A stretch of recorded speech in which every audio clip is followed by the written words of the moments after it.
안녕하십니까, 책돌이입니다. 오늘은 지난 시간에 이어서 사이토 이토리의 1% 부자의 법칙, 그 두 번째 시간을 갖도록 하겠습니다. 그럼 바로 본론으로 들어가겠습니다. 말은 큰 힘을 갖고 있다. 마음의 크기는 컵 한 개. 인간과 동물의 가장 큰 차이는 마음을 가지고 있는지의 여부에 있다. 인간만이 마음이라는 불가사의한 존재를 가지고 있다. 따라서 마음에 대해 생각하는 것은 인간에게 있어서 매우 중요한 태도다. 그렇다면 인간의 마음이란 대체 얼마나 거대한 것일까? 인간은 인간으로서의 증거라고 말할 수 있는 존재이기 때문에 끝없는 거대한 형태를 갖추고 있다고 생각할 수 있다. 그러나 그 마음도 인간의 몸 안에 존재한다는 사실을 잊지 말아야 한다. 즉, 마음은 인간의 육체보다 클 수가 없다. 인간의 몸 안에는 심장, 간장, 신장 등 다양한 장기가 있다. 이들 장기와 마찬가지로 마음도 몸 안에 존재한다. 따라서 마음만이 거대한 공간을 차지하고 있는 것은 결코 아니다. 마음의 크기는 컵 한 개 정도이다. 그 컵 안에는 물이 들어있다. 이 물이 인간의 마음 그 자체라고 생각해야 한다. 그리고 성격이나 인간성은 이 물에 따라 결정된다. 맑은 물인지 아니면 흙탕물인지. 마음의 엑기스인 이 물이 인간의 운명을 결정한다.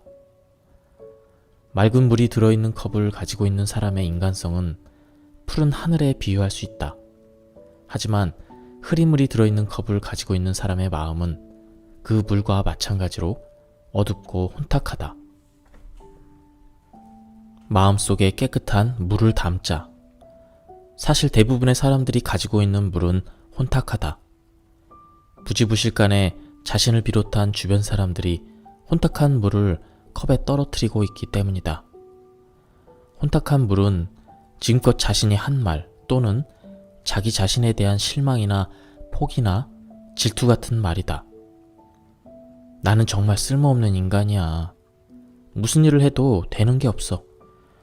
정말 돈 벌고 싶어. 이처럼 아무렇지 않게 함부로 말을 하는 사람들이 많다. 그리고 선생님이나 부모님께 다음과 같은 핀잔을 듣는 경우도 많이 있다. 너 왜 이렇게 공부 안 하니? 이번에도 중간에 포기하는 거야? 그러니까 너는 안 된다는 거야.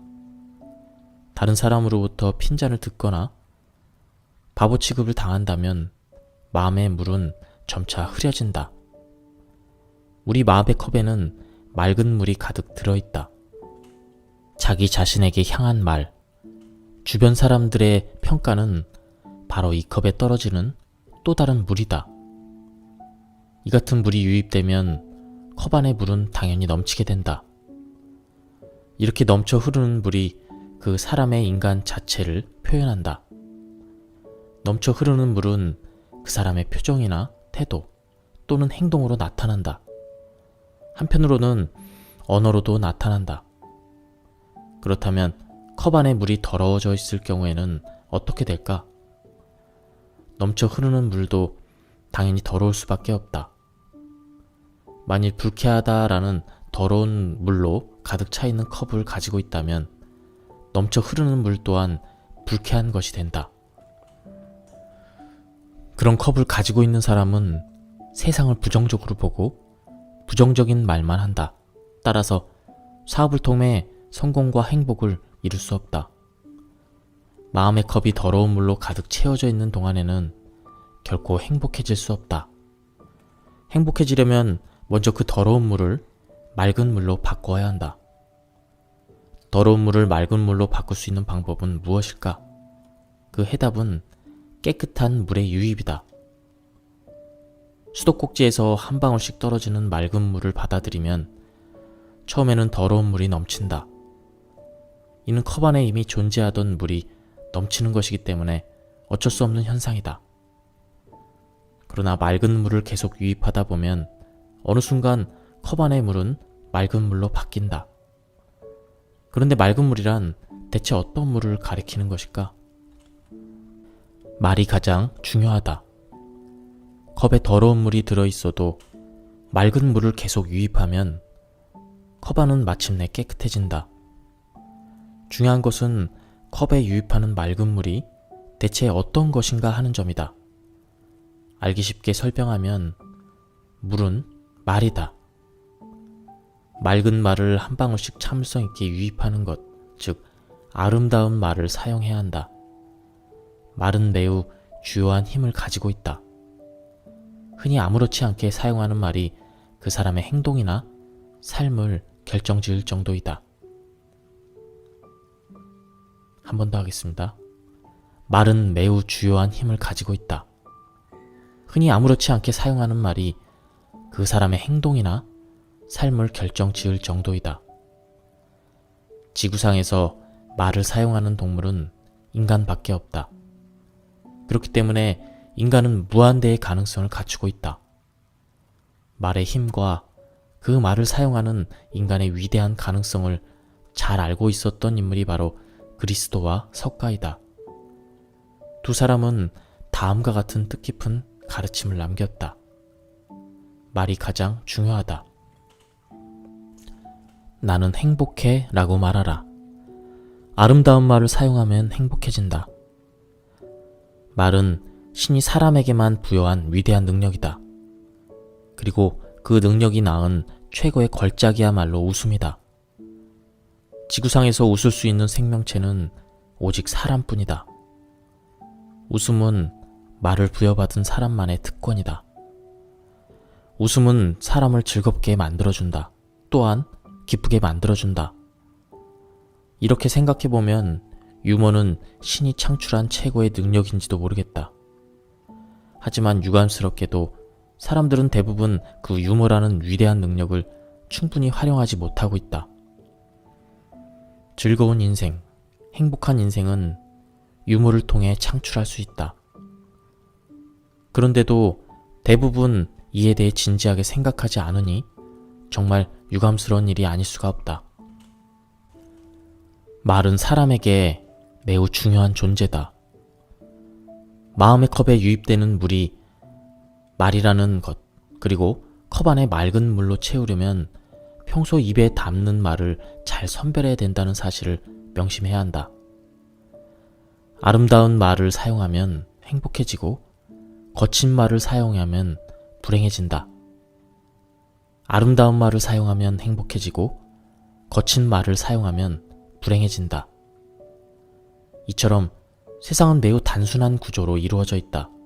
예를 들면 오랫동안 가난에 시달려온 사람은 늘 가난의 냄새가 물씬 풍기는 말을 자주 한다. 쥐꼬리만한 월급으로 생활해야 된다는 게 너무 힘들어. 돈이 없어서 움직일 수가 없어. 앞으로 어떻게 될지 불안해서 못 견디겠어. 긍정적인 말을 사용해야 돈이 들어오는데 오히려 부정적인 말을 해서 더러운 물을 유입하고 있는 것이다. 따라서 많은 시간이 흘러도 컵 안의 물은 점점 더러워지기만 할 뿐이다. 이 같은 사람은 가난한 삶에서 결코 벗어날 수 없다. 긍정적인 말을 의식적으로 사용하라. 긍정적인 말은 의식적으로 사용하지 않으면 입 밖으로 표현되지 않는다. 말은 사람의 뇌와 관계가 있기 때문이다. 사람의 뇌는 본능적으로 자신의 육체를 지키려고 한다. 따라서 나쁜 일이 발생할 전제 조건으로 사물을 생각한다. 요컨대 미리 걱정한다는 것이다. 미리 걱정을 해버리면 정말 예상치 못한 사건이 발생해도 그 충격을 일정 정도 완화시킬 수 있기 때문이다. 구조조정을 당하면 어떡하지? 우리 아이는 머리가 나빠서 걱정이야. 사람은 여러 종류의 불안감을 스스로 찾아내서 쓸데없이 고민한다. 더구나 그런 고민이나 걱정을 말로 표현한다. 그 말은 더러운 물이 되어 마음의 컵에 유입되기 때문에 컵 안의 물은 아무리 많은 시간이 흘러도 맑아질 수 없다. 즉, 절대로 성공할 수 없고 행복해질 수 없다. 그렇다면 맑은 물에 해당되는 것은 어떤 말일까? 나는 행복해. 행복해지고 싶다면 나는 행복해 라는 말을 사용해보자. 이 말이 컵 안에 유입되는 맑은 물에 해당된다. 나는 행복해 라는 말을 입버릇처럼 사용하면 컵 안의 물은 점차 투명해진다. 그러다 결국 컵은 맑은 물로 가득 채워지고 여러분은 행복한 표정으로 바뀐다. 말은 에너지다. 입에서 나온 말은 에너지가 되어 우주로 날아갔다 다시 자기 자신에게로 돌아온다. 나는 행복해 라고 말하면 행복이, 정말 고마운 세상이야 라고 말하면 고마운 일이 찾아온다. 더구나 연못에 돌을 던지면 만들어지는 파문처럼 몇 배나 거대해진 모습으로 되돌아온다. 처음에 던진 돌의 크기, 즉 처음에 입 밖으로 튀어나온 말이 가지고 있는 힘에 따라서 모든 것이 결정된다. 한 개의 돌이 하나의 파문을 만든 뒤에 사라져버리는 것과는 차원이 다르다. 한 개의 돌이 만든 파문은 점차 그 반경이 넓어지면서 다양한 모양을 형성한 뒤에 자기 자신에게 되돌아온다. 나는 행복해. 언제라도 상관없다. 언제 어디서든 그저 문득문득 나는 행복해 라고 말해보자. 어떤 계기를 통해서가 아니라 아무런 이유도 없지만 그냥 중얼거린다. 나는 행복해. 다음과 같은 질문을 하는 사람도 있다. 사람들 앞에서는 쑥스러우니까 혼자 있을 때 하면 안 될까요? 전혀 쑥스러운 일은 아니지만 어쨌든 그렇게 생각한다면 혼자 있을 때 해보면 된다. 혼자 있을 때든 다른 사람과 함께 있을 때든 상관없다. 중요한 것은 입 밖으로 표현하는 것이다. 나는 행복해 라는 말을 입버릇처럼 사용하면 어떻게 될까? 입버릇이니까 어떤 경우에 사용해야 좋을지 고민할 필요가 없다. 자신도 모르게 그냥 튀어나올 뿐이다. 사실 나는 행복해 라는 말을 입 밖으로 표현하기 위해 노력하거나 어색해 해서는 안 된다. 자연스럽게 튀어나올 수 있도록 입버릇처럼 만들면 쓸데없는 고민은 할 필요가 없다. 머리가 알아서 상황을 맞춘다. 재밌는 점은 나는 행복해를 입버릇처럼 말하다 보면 자신이 왜 행복한지 그 이유가 생겨난다는 것이다. 이런 현상의 비밀은 사람 머리에 감추어져 있다. 아무런 맥락 없이 말을 하면 사람의 사고 회로는 창란 현상을 일으킨다. 이런 창란 현상을 멈추기 위해 머리는 그 원인을 찾기 시작한다. 몸이 왜 나는 행복해 라는 말을 한 것인지 그 원인을 찾는다. 사람의 머리는 공회전을 가장 싫어하기 때문에 어떻게든 상황을 맞추려 한다. 그럴 경우 다음과 같이 행복한 이유를 자유롭게 찾아내서 입 밖으로 표현하게 만든다.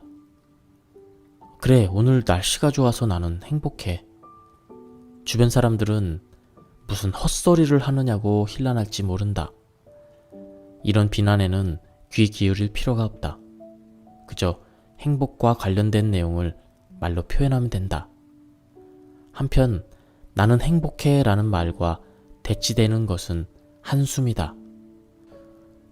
한숨을 쉬는 것은 세상에서 가장 나쁜 행위다. 한숨 속에는 꿈이 없다. 아울러 소망을 포기하게 만들고 절망을 떠올리게 하는 위력을 갖고 있다. 하지만 한숨이 가장 나쁜 행위라는 사실을 알면서도 자신도 모르게 한숨을 내쉬는 경우가 많이 있다. 그러나 걱정할 필요는 없다. 이 같은 경우에는 신경 쓰지 말고 즉시 나는 행복해 라고 말하면 된다. 이로써 한숨의 나쁜 부분이 점차 엷어지고 행복감이 두터워질 수 있다. 사람은 행복해지기 위해 산다. 따라서 행복을 방해하는 걸림돌들은 모두 제거해야 한다. 진정한 행복은 평범하고 단순하다. 나는 여행을 자주 하는데 어떤 숙소에 묵든 어떤 음식을 먹든 행복을 느낀다. 하지만 사람들은 흔히 요금이 비싼 고급 호텔에 묵거나 호화로운 산의 진미를 맛볼 때만 행복을 느끼는 듯하다. 사실 일상생활에서 정말로 대단하다고 느껴지는 일은 별로 발생하지 않는다. 대체로 인생이란 평하고 단순한 날들로 이루어져 있다. 따라서 평범하고 단순한 것에서 행복을 느낄 수 있어야 한다. 집 근처를 산책하는 것만으로도 행복감을 느낄 수가 있다. 말이 바뀌면 행동도 바뀐다.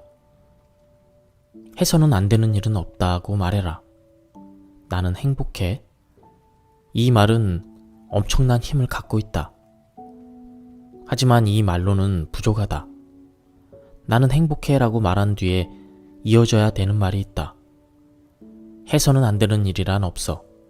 하지 않으면 이룰 수 없는 거야. 나는 행복해 라고 말할 때와 마찬가지로 이 말 또한 입버릇으로 만들자. 주변 사람들은 꽤 그럴듯한 말을 한다고 빈정거릴 수도 있다. 그럴 때는 자연스럽게 머리를 극적이면서 말 한마디에 천냥빚을 갚는다잖아요 라고 대답하면 된다. 그러나 이 말을 입버릇처럼 사용하게 되면 당신의 일상적인 행동이 적극적으로 바뀐다. 이 일은 제가 하겠습니다. 이처럼 일에 대해서 적극적인 자세를 취함으로써 자연스럽게 긍정적인 사람으로 변모해 간다. 경험은 있나?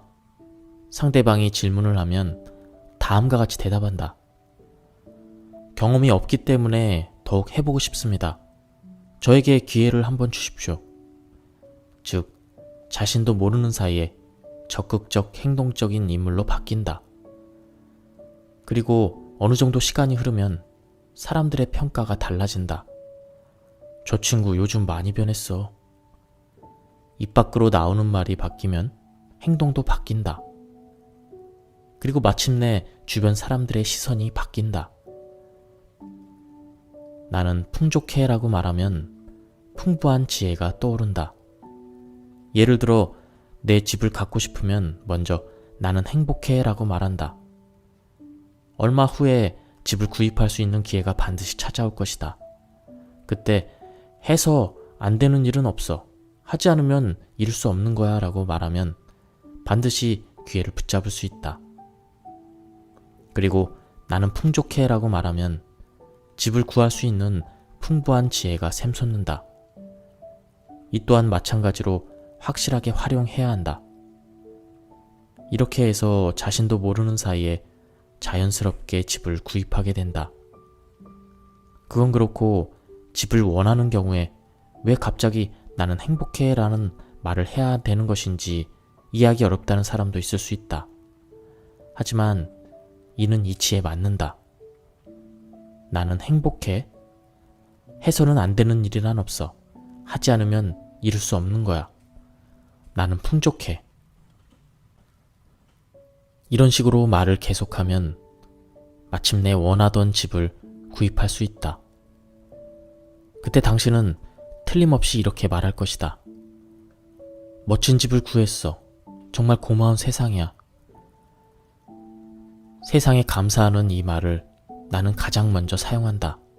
즉, 처음부터 소원이 이루어질 것을 가정하고 미리 고맙게 생각한다. 그렇기 때문에 자연스럽게 나는 행복해 라는 말을 할 수 있다. 정말 사이토 히토리의 책은 밥상을 차려주고 그 밥을 입 안에까지 숟가락으로 넣어주는 그런 책인 것 같습니다.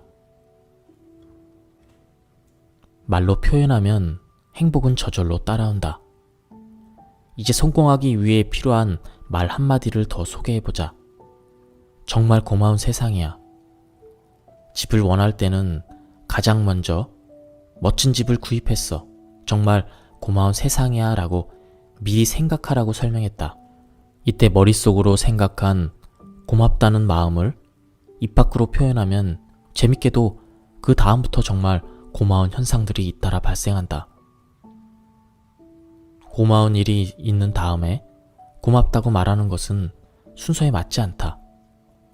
먼저 정말 고마운 세상이야 라고 말로 표현한 다음에 일을 시작하면 언제나 바람직한 방향으로 진행된다. 정말 고마운 세상이야 라고 말로 표현한 다음에 일을 시작하면 언제나 바람직한 방향으로 진행된다.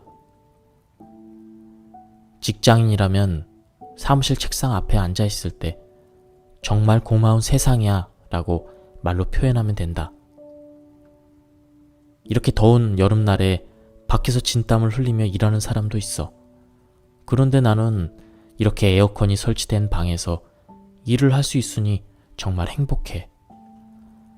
마음에 들지 않는 상사가 있어도 일이 뜻대로 풀리지 않더라도 나는 행복해 라고 말로 표현하면 행복은 저절로 따라온다. 반드시 성공하는 1000회의 법칙. 이 책의 일본 원래 책 제목이 1000회의 법칙이라고 합니다. 몇 번이나 말로 표현해야 되는가? 지금껏 마음의 컵 들어있는 물을 깨끗하게 하려면 어떤 물이 필요한지에 대해서 설명했다. 여기에서의 물은 곧 말에 해당된다. 나는 행복해. 해서는 안 되는 일이란 없어. 하지 않으면 이룰 수 없는 거야. 나는 풍족해.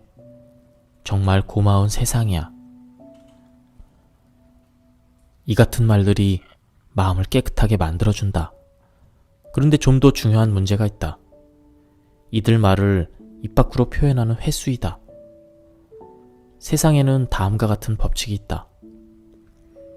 생각하고 있는 것을 계속 말로 표현하면 반드시 이루어진다. 그렇다면 몇 번이나 표현해야 좋을까? 그 수는 1000번이다. 1000이라는 숫자에는 매우 중대한 의미가 깃들어져 있다.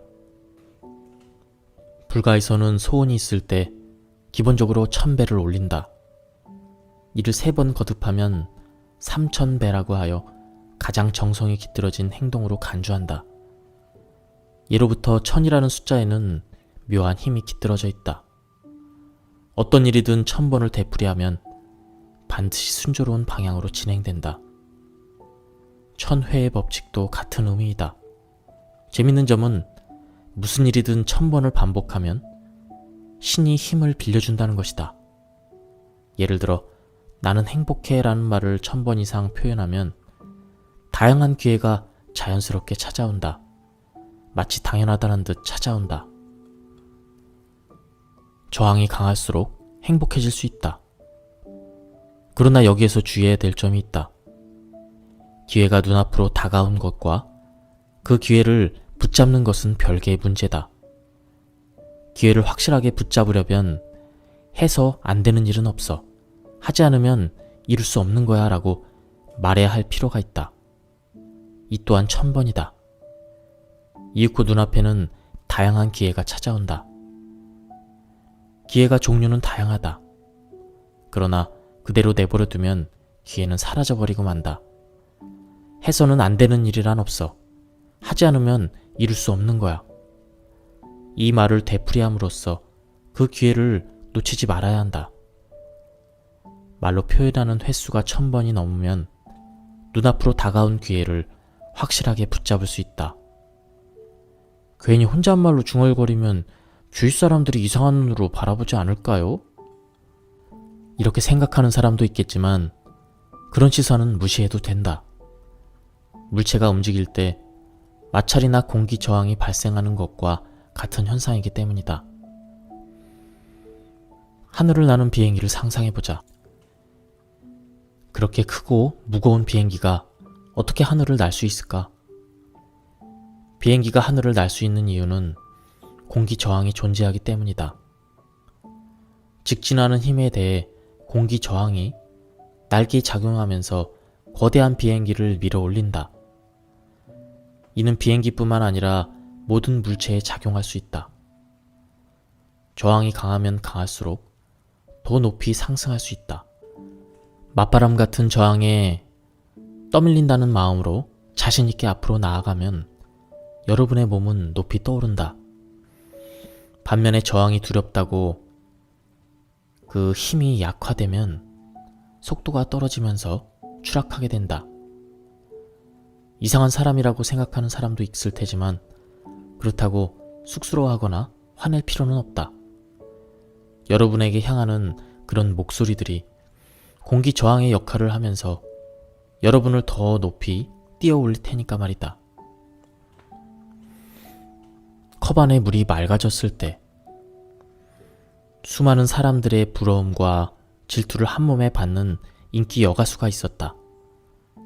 그녀는 사람의 질투를 자신의 에너지로 바꾸어 크게 성장했다.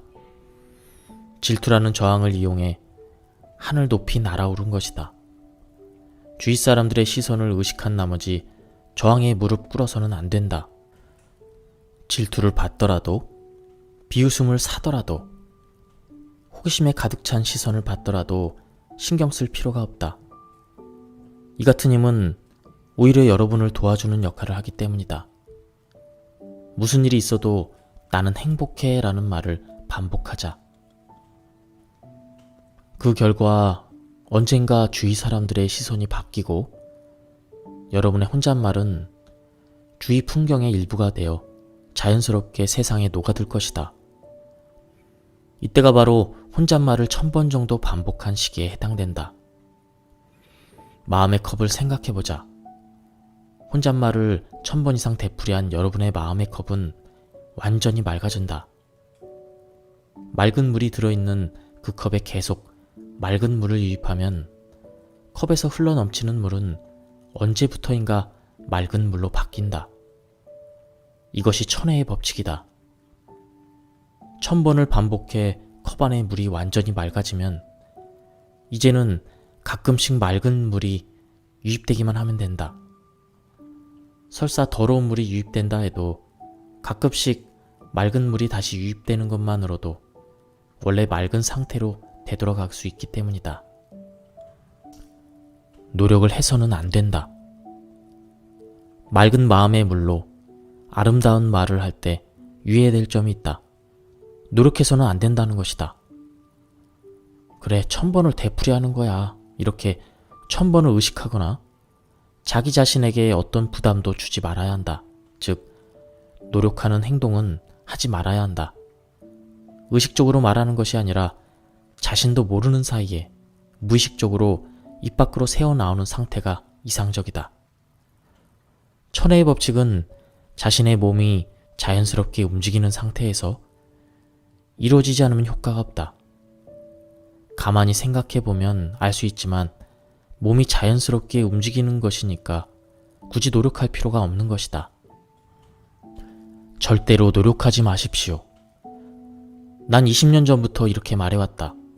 하지만 유감스럽게도 사람들은 대부분 내 말에 귀를 기울이지 않았다. 그 이유는 노력하지 말라는 것이 편하게 돈을 번다는 의미로 받아들여지기 때문이다. 편하게 돈을 벌 수 있다. 이런 말을 들으면 사람들은 대부분 바람직하지 못한 태도라고 생각한다. 이는 마음속에 다음과 같은 가치관이 자리 잡고 있기 때문 아닐까?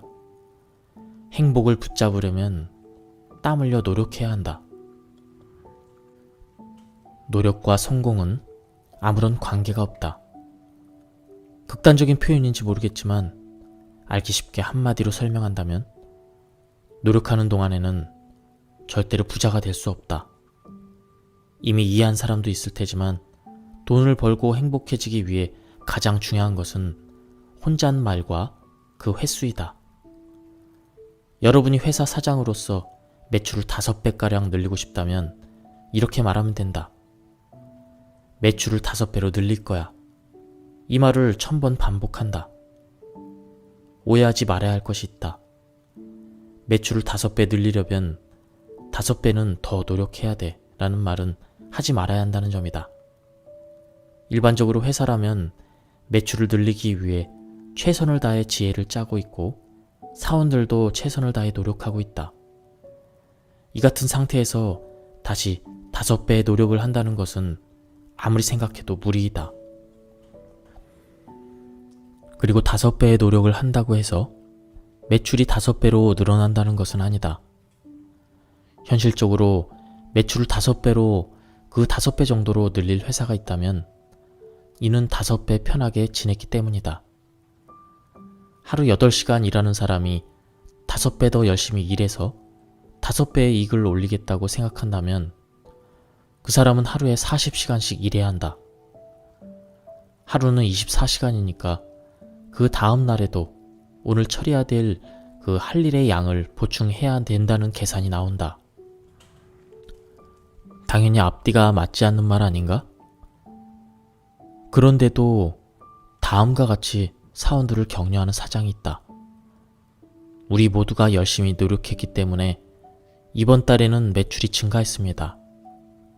사실은 편하게 지냈기 때문에 성공한 것인데 무조건 고생을 했기 때문이라고 치부하고 마는 것이다. 성공한 사람들이 대부분 자신의 고생감을 늘려놓는 이유도 바로 이 때문이다. 고생과 성공 간에는 아무런 관계가 없는데도 억지로 연결을 지어 말한 탓에 그릇된 견해가 세상에 널리 퍼지고 말았다. 엄격한 스승 밑에서 얻어맞으며 기술을 익힌 석공이 우연한 기회에 큰 돈을 벌었다고 하자. 그가 돈을 번 것은 스승에게서 독립해 일하다가 돌을 쌓아두기 위한 장소를 마련하기 위해 공짜나 다름없이 구입한 땅값이 급격히 뛰었기 때문이다. 하지만 그 석공은 자신 힘든 수업을 견뎌냈기 때문에 돈을 벌 수 있었다고 역설한다. 고통스러운 수업과 상승 간에는 아무런 관계가 없는데도 말이다.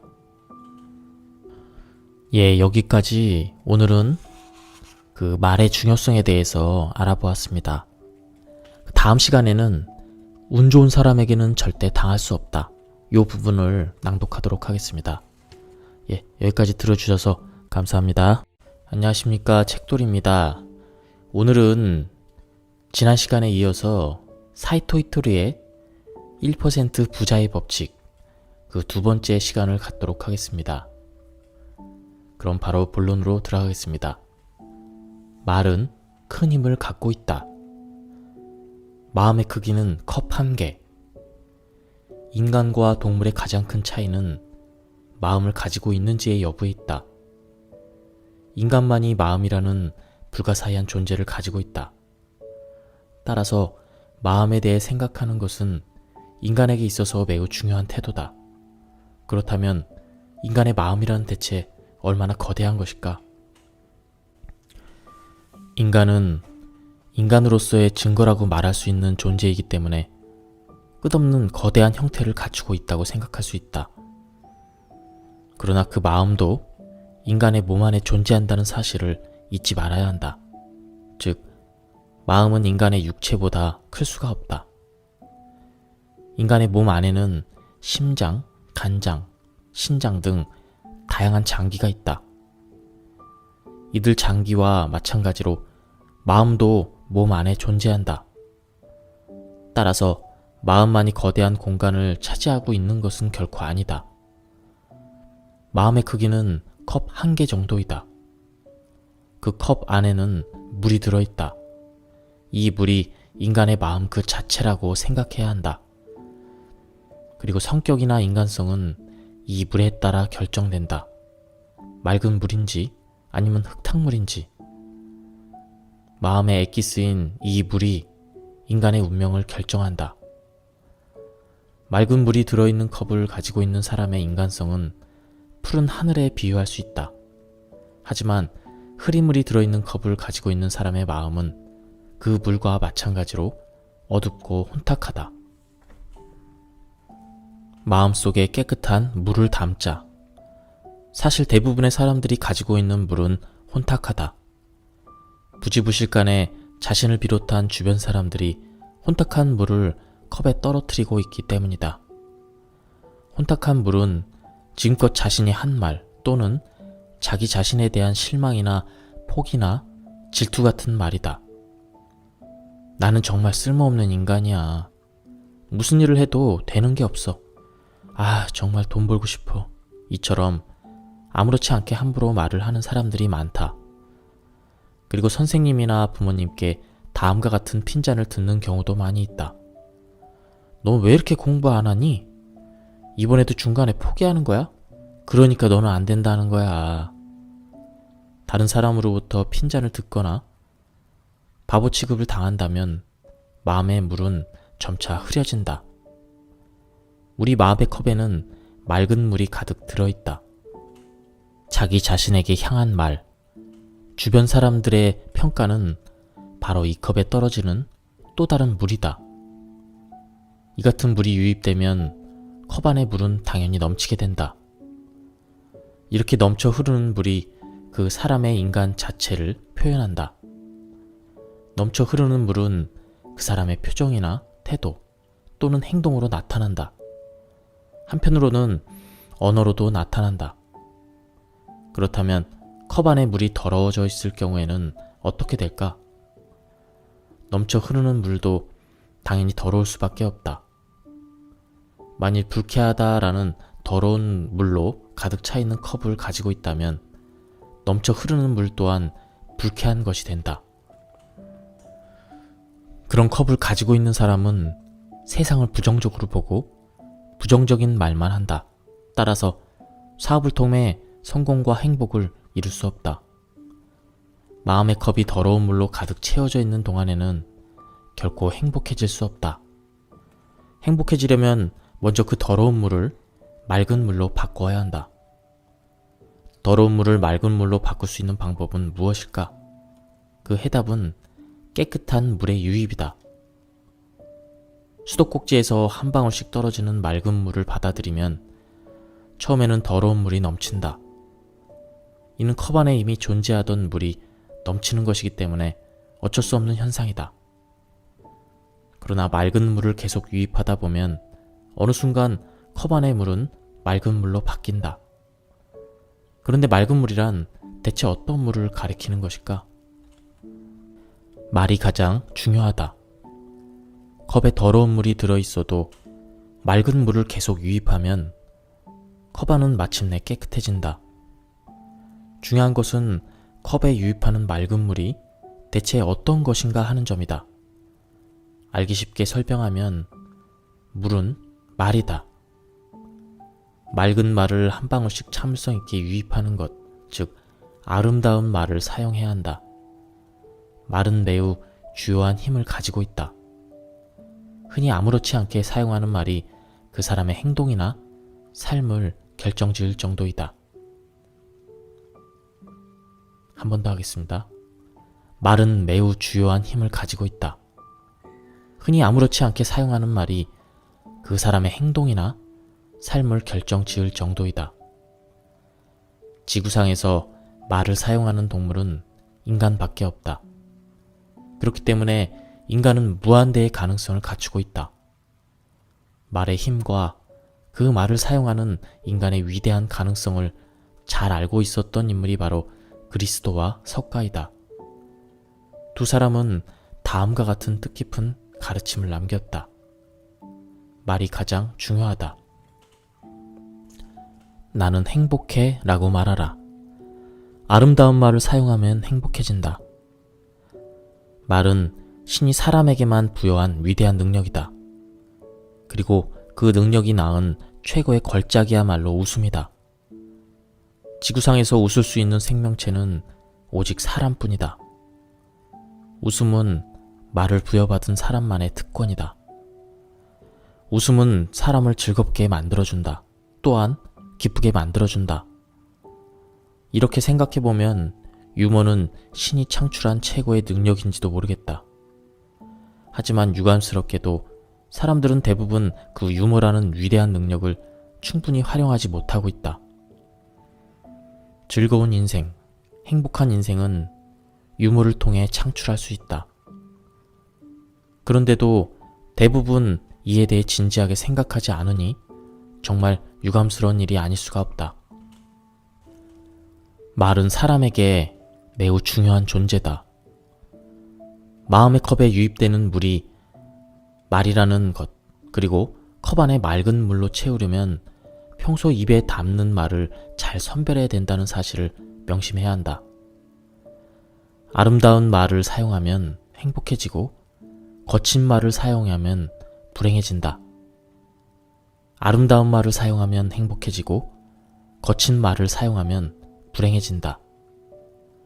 이처럼 세상은 매우 단순한 구조로 이루어져 있다.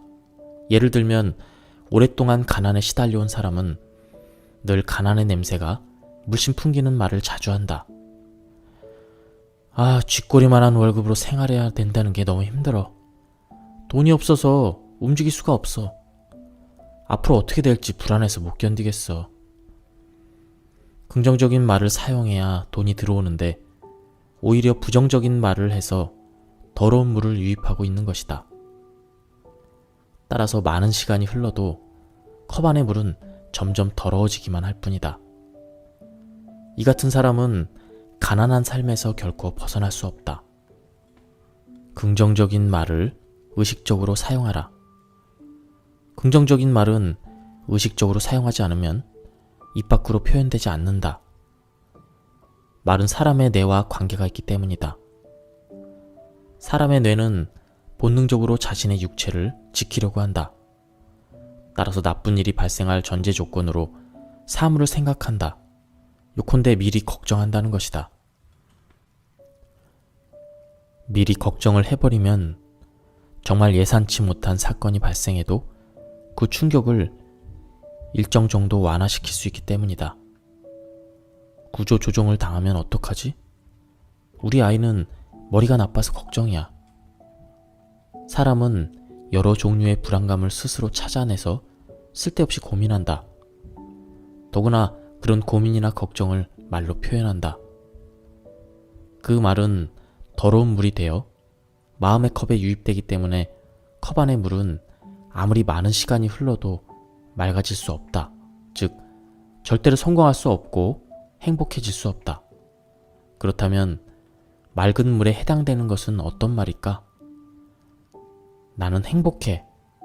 행복해지고 싶다면 나는 행복해 라는 말을 사용해보자. 이 말이 컵 안에 유입되는 맑은 물에 해당된다. 나는 행복해 라는 말을 입버릇처럼 사용하면 컵 안의 물은 점차 투명해진다. 그러다 결국 컵은 맑은 물로 가득 채워지고 여러분은 행복한 표정으로 바뀐다. 말은 에너지다. 입에서 나온 말은 에너지가 되어 우주로 날아갔다 다시 자기 자신에게로 돌아온다. 나는 행복해 라고 말하면 행복이, 정말 고마운 세상이야 라고 말하면 고마운 일이 찾아온다. 더구나 연못에 돌을 던지면 만들어지는 파문처럼 몇 배나 거대해진 모습으로 되돌아온다. 처음에 던진 돌의 크기, 즉 처음에 입 밖으로 튀어나온 말이 가지고 있는 힘에 따라서 모든 것이 결정된다. 한 개의 돌이 하나의 파문을 만든 뒤에 사라져버리는 것과는 차원이 다르다. 한 개의 돌이 만든 파문은 점차 그 반경이 넓어지면서 다양한 모양을 형성한 뒤에 자기 자신에게 되돌아온다. 나는 행복해. 언제라도 상관없다. 언제 어디서든 그저 문득문득 나는 행복해 라고 말해보자. 어떤 계기를 통해서가 아니라 아무런 이유도 없지만 그냥 중얼거린다. 나는 행복해. 다음과 같은 질문을 하는 사람도 있다. 사람들 앞에서는 쑥스러우니까 혼자 있을 때 하면 안 될까요? 전혀 쑥스러운 일은 아니지만 어쨌든 그렇게 생각한다면 혼자 있을 때 해보면 된다. 혼자 있을 때든 다른 사람과 함께 있을 때든 상관없다. 중요한 것은 입 밖으로 표현하는 것이다.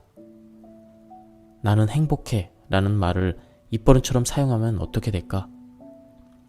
입버릇이니까 어떤 경우에 사용해야 좋을지 고민할 필요가 없다. 자신도 모르게 그냥 튀어나올 뿐이다. 사실 나는 행복해 라는 말을 입 밖으로 표현하기 위해 노력하거나 어색해 해서는 안 된다. 자연스럽게 튀어나올 수 있도록 입버릇처럼 만들면 쓸데없는 고민은 할 필요가 없다. 머리가 알아서 상황을 맞춘다. 재밌는 점은 나는 행복해를 입버릇처럼 말하다 보면 자신이 왜 행복한지 그 이유가 생겨난다는 것이다. 이런 현상의 비밀은 사람 머리에 감추어져 있다. 아무런 맥락 없이 말을 하면 사람의 사고 회로는 창란 현상을 일으킨다. 이런 창란 현상을 멈추기 위해 머리는 그 원인을 찾기 시작한다. 몸이 왜 나는 행복해 라는 말을 한 것인지 그 원인을 찾는다. 사람의 머리는 공회전을 가장 싫어하기 때문에 어떻게든 상황을 맞추려 한다. 그럴 경우 다음과 같이 행복한 이유를 자유롭게 찾아내서 입 밖으로 표현하게 만든다. 그래, 오늘 날씨가 좋아서 나는 행복해. 주변 사람들은 무슨 헛소리를 하느냐고 힐난할지 모른다. 이런 비난에는 귀 기울일 필요가 없다. 그저 행복과 관련된 내용을 말로 표현하면 된다. 한편 나는 행복해 라는 말과 대치되는 것은 한숨이다. 한숨을 쉬는 것은 세상에서 가장 나쁜 행위다. 한숨 속에는 꿈이 없다. 아울러 소망을 포기하게 만들고 절망을 떠올리게 하는 위력을 갖고 있다. 하지만 한숨이 가장 나쁜 행위라는 사실을 알면서도 자신도 모르게 한숨을 내쉬는 경우가 많이 있다. 그러나 걱정할 필요는 없다. 이 같은 경우에는 신경 쓰지 말고 즉시 나는 행복해 라고 말하면 된다. 이로써 한숨의 나쁜 부분이 점차 엷어지고 행복감이 두터워질 수 있다. 사람은 행복해지기 위해 산다. 따라서 행복을 방해하는 걸림돌들은 모두 제거해야 한다. 진정한 행복은 평범하고 단순하다. 나는 여행을 자주 하는데 어떤 숙소에 묵든 어떤 음식을 먹든 행복을 느낀다. 하지만 사람들은 흔히 요금이 비싼 고급 호텔에 묵거나 호화로운 산의 진미를 맛볼 때만 행복을 느끼는 듯하다. 사실 일상생활에서 정말로 대단하다고 느껴지는 일은 별로 발생하지 않는다. 대체로 인생이란 평하고 단순한 날들로 이루어져 있다. 따라서 평범하고 단순한 것에서 행복을 느낄 수 있어야 한다. 집 근처를 산책하는 것만으로도 행복감을 느낄 수가 있다. 말이 바뀌면 행동도 바뀐다. 해서는 안 되는 일은 없다고 말해라. 나는 행복해. 이 말은 엄청난 힘을 갖고 있다. 하지만 이 말로는 부족하다. 나는 행복해 라고 말한 뒤에 이어져야 되는 말이 있다.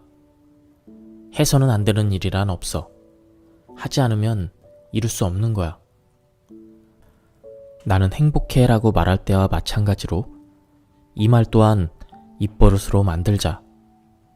주변 사람들은 꽤 그럴듯한 말을 한다고 빈정거릴 수도 있다.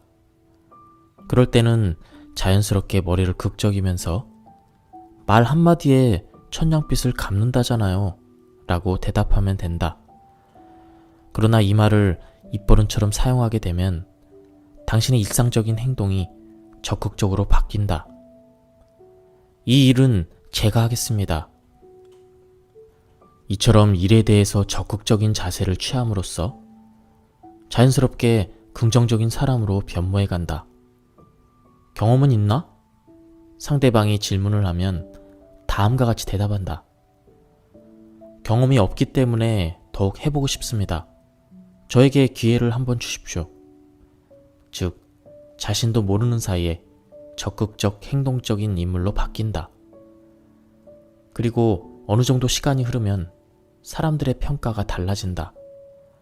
저 친구 요즘 많이 변했어. 입 밖으로 나오는 말이 바뀌면 행동도 바뀐다. 그리고 마침내 주변 사람들의 시선이 바뀐다. 나는 풍족해 라고 말하면 풍부한 지혜가 떠오른다. 예를 들어 내 집을 갖고 싶으면 먼저 나는 행복해 라고 말한다. 얼마 후에 집을 구입할 수 있는 기회가 반드시 찾아올 것이다. 그때 해서 안 되는 일은 없어. 하지 않으면 이룰 수 없는 거야 라고 말하면 반드시 기회를 붙잡을 수 있다. 그리고 나는 풍족해 라고 말하면 집을 구할 수 있는 풍부한 지혜가 샘솟는다. 이 또한 마찬가지로 확실하게 활용해야 한다.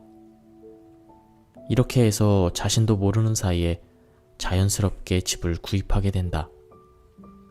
그건 그렇고 집을 원하는 경우에 왜 갑자기 나는 행복해 라는 말을 해야 되는 것인지 이해하기 어렵다는 사람도 있을 수 있다. 하지만 이는 이치에 맞는다. 나는 행복해? 해서는 안 되는 일이란 없어. 하지 않으면 이룰 수 없는 거야. 나는 풍족해. 이런 식으로 말을 계속하면 마침내 원하던 집을 구입할 수 있다. 그때 당신은 틀림없이 이렇게 말할 것이다. 멋진 집을 구했어. 정말 고마운 세상이야. 세상에 감사하는 이 말을 나는 가장 먼저 사용한다. 즉, 처음부터 소원이 이루어질 것을 가정하고 미리 고맙게 생각한다. 그렇기 때문에 자연스럽게 나는 행복해 라는 말을 할 수 있다. 정말 사이토 히토리의 책은 밥상을 차려주고 그 밥을 입 안에까지 숟가락으로 넣어주는 그런 책인 것 같습니다. 말로 표현하면 행복은 저절로 따라온다. 이제 성공하기 위해 필요한 말 한마디를 더 소개해보자.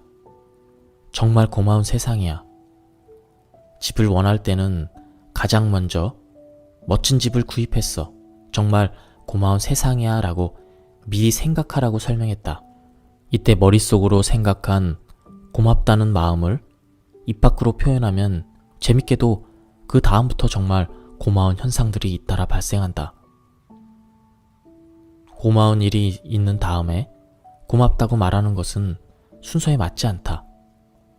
먼저 정말 고마운 세상이야 라고 말로 표현한 다음에 일을 시작하면 언제나 바람직한 방향으로 진행된다. 정말 고마운 세상이야 라고 말로 표현한 다음에 일을 시작하면 언제나 바람직한 방향으로 진행된다. 직장인이라면 사무실 책상 앞에 앉아 있을 때 정말 고마운 세상이야 라고 말로 표현하면 된다. 이렇게 더운 여름날에 밖에서 진땀을 흘리며 일하는 사람도 있어. 그런데 나는 이렇게 에어컨이 설치된 방에서 일을 할 수 있으니 정말 행복해. 마음에 들지 않는 상사가 있어도 일이 뜻대로 풀리지 않더라도 나는 행복해 라고 말로 표현하면 행복은 저절로 따라온다. 반드시 성공하는 1000회의 법칙. 이 책의 일본 원래 책 제목이 1000회의 법칙이라고 합니다. 몇 번이나 말로 표현해야 되는가? 지금껏 마음의 컵 들어있는 물을 깨끗하게 하려면 어떤 물이 필요한지에 대해서 설명했다. 여기에서의 물은 곧 말에 해당된다. 나는 행복해. 해서는 안 되는 일이란 없어. 하지 않으면 이룰 수 없는 거야. 나는 풍족해. 정말 고마운 세상이야. 이 같은 말들이 마음을 깨끗하게 만들어준다. 그런데 좀 더 중요한 문제가 있다. 이들 말을 입 밖으로 표현하는 횟수이다. 세상에는 다음과 같은 법칙이 있다. 생각하고 있는 것을 계속 말로 표현하면 반드시 이루어진다. 그렇다면 몇 번이나 표현해야 좋을까? 그 수는 1000번이다. 1000이라는 숫자에는 매우 중대한 의미가 깃들어져 있다. 불가에서는 소원이 있을 때 기본적으로 1000배를 올린다. 이를 3번 거듭하면 3000배라고 하여 가장 정성이 깃들어진 행동으로 간주한다. 예로부터 1000이라는 숫자에는 묘한 힘이 깃들어져 있다. 어떤 일이든 1000번을 되풀이하면 반드시 순조로운 방향으로 진행된다. 1000회의 법칙도 같은 의미이다. 재밌는 점은 무슨 일이든 1000번을 반복하면 신이 힘을 빌려준다는 것이다. 예를 들어 나는 행복해 라는 말을 1000번 이상 표현하면 다양한 기회가 자연스럽게 찾아온다. 마치 당연하다는 듯 찾아온다. 저항이 강할수록 행복해질 수 있다. 그러나 여기에서 주의해야 될 점이 있다. 기회가 눈앞으로 다가온 것과 그 기회를 붙잡는 것은 별개의 문제다. 기회를 확실하게 붙잡으려면 해서 안 되는 일은 없어. 하지 않으면 이룰 수 없는 거야 라고 말해야 할 필요가 있다. 이 또한 1000번이다. 이윽고 눈앞에는 다양한 기회가 찾아온다. 기회가 종류는 다양하다. 그러나 그대로 내버려 두면 기회는 사라져버리고 만다. 해서는 안 되는 일이란 없어. 하지 않으면 이룰 수 없는 거야. 이 말을 되풀이함으로써 그 기회를 놓치지 말아야 한다. 말로 표현하는 횟수가 1000번이 넘으면 눈앞으로 다가온 기회를 확실하게 붙잡을 수 있다. 괜히 혼잣말로 중얼거리면 주위 사람들이 이상한 눈으로 바라보지 않을까요? 이렇게 생각하는 사람도 있겠지만 그런 시선은 무시해도 된다. 물체가 움직일 때 마찰이나 공기 저항이 발생하는 것과 같은 현상이기 때문이다. 하늘을 나는 비행기를 상상해보자. 그렇게 크고 무거운 비행기가 어떻게 하늘을 날 수 있을까? 비행기가 하늘을 날 수 있는 이유는 공기 저항이 존재하기 때문이다. 직진하는 힘에 대해 공기 저항이 날개에 작용하면서 거대한 비행기를 밀어 올린다. 이는 비행기뿐만 아니라 모든 물체에 작용할 수 있다. 저항이 강하면 강할수록 더 높이 상승할 수 있다. 맞바람 같은 저항에 떠밀린다는 마음으로 자신있게 앞으로 나아가면 여러분의 몸은 높이 떠오른다. 반면에 저항이 두렵다고 그 힘이 약화되면 속도가 떨어지면서 추락하게 된다. 이상한 사람이라고 생각하는 사람도 있을 테지만 그렇다고 쑥스러워하거나 화낼 필요는 없다. 여러분에게 향하는 그런 목소리들이 공기 저항의 역할을 하면서 여러분을 더 높이 뛰어 올릴 테니까 말이다. 컵 안에 물이 맑아졌을 때 수많은 사람들의 부러움과 질투를 한 몸에 받는 인기 여가수가 있었다. 그녀는 사람의 질투를 자신의 에너지로 바꾸어 크게 성장했다. 질투라는 저항을 이용해 하늘 높이 날아오른 것이다. 주위 사람들의 시선을 의식한 나머지 저항에 무릎 꿇어서는 안 된다. 질투를 받더라도, 비웃음을 사더라도, 호기심에 가득 찬 시선을 받더라도 신경 쓸 필요가 없다. 이 같은 힘은 오히려 여러분을 도와주는 역할을 하기 때문이다. 무슨 일이 있어도 나는 행복해 라는 말을 반복하자. 그 결과 언젠가 주위 사람들의 시선이 바뀌고 여러분의 혼잣말은 주위 풍경의 일부가 되어 자연스럽게 세상에 녹아들 것이다. 이때가 바로 혼잣말을 1000번 정도 반복한 시기에 해당된다. 마음의 컵을 생각해보자. 혼잣말을 1000번 이상 되풀이한 여러분의 마음의 컵은 완전히 맑아진다. 맑은 물이 들어있는 그 컵에 계속 맑은 물을 유입하면 컵에서 흘러넘치는 물은 언제부터인가 맑은 물로 바뀐다. 이것이 천혜의 법칙이다. 1000번을 반복해 컵 안의 물이 완전히 맑아지면 이제는 가끔씩 맑은 물이 유입되기만 하면 된다. 설사 더러운 물이 유입된다 해도 가끔씩 맑은 물이 다시 유입되는 것만으로도 원래 맑은 상태로 되돌아갈 수 있기 때문이다. 노력을 해서는 안 된다. 맑은 마음의 물로 아름다운 말을 할 때 유의해야 될 점이 있다. 노력해서는 안 된다는 것이다. 그래, 1000번을 되풀이하는 거야. 이렇게 1000번을 의식하거나 자기 자신에게 어떤 부담도 주지 말아야 한다. 즉, 노력하는 행동은 하지 말아야 한다. 의식적으로 말하는 것이 아니라 자신도 모르는 사이에 무의식적으로 입 밖으로 새어나오는 상태가 이상적이다. 천혜의 법칙은 자신의 몸이 자연스럽게 움직이는 상태에서 이루어지지 않으면 효과가 없다. 가만히 생각해보면 알 수 있지만 몸이 자연스럽게 움직이는 것이니까 굳이 노력할 필요가 없는 것이다. 절대로 노력하지 마십시오. 난 20년 전부터 이렇게 말해왔다. 하지만 유감스럽게도 사람들은 대부분 내 말에 귀를 기울이지 않았다. 그 이유는 노력하지 말라는 것이 편하게 돈을 번다는 의미로 받아들여지기 때문이다. 편하게 돈을 벌 수 있다. 이런 말을 들으면 사람들은 대부분 바람직하지 못한 태도라고 생각한다. 이는 마음속에 다음과 같은 가치관이 자리 잡고 있기 때문 아닐까? 행복을 붙잡으려면 땀 흘려 노력해야 한다. 노력과 성공은 아무런 관계가 없다.